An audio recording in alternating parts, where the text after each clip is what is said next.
ดูพายุวันนี้นะครับมาดูพายุวันนี้ย้อนหลังซึ่งมาเร็วมากและไปเร็วมากทั้งหมดกล้อง4ตัวเอาตัวแรกก่อนตัวนี้หมูหันอยู่นะอันนี้คือเริ่มพายุเริ่มมาแล้วนะฮะพนักงานหนีตายแล้วนะดูนะดูวิ่งหนีตายแล้วกลัวเต็นท์ทับนี่นะครับอันนี้ยังไม่อันนี้ยังธรรมดาเดี๋ยวไปดูอีกตัวหนึ่งที่แรงๆไปดูอีกตัวหนึ่งมีทั้งหมด4กล้อง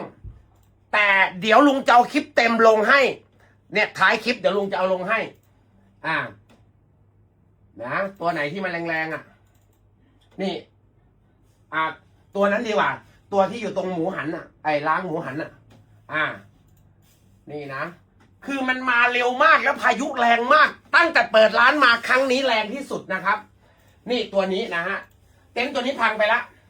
นี่เต็นท์ตัวนี้พังไปแล้วอันนี้เอาเข้ามาใหม่ไปเอามาใหม่นะฮะซื้อมาใหม่แล้วก็นี่เดี๋ยวดูไปเลยครับช่วงนาทีที่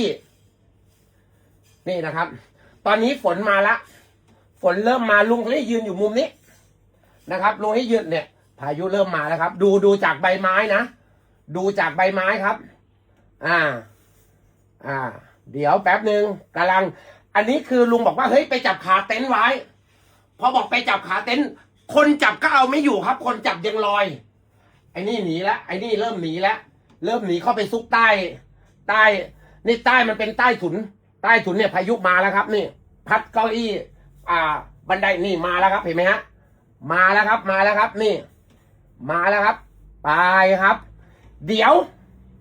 ไปชมคลิปซึ่งรถก็เกิดความเสียหายนะครับมีทั้งหมด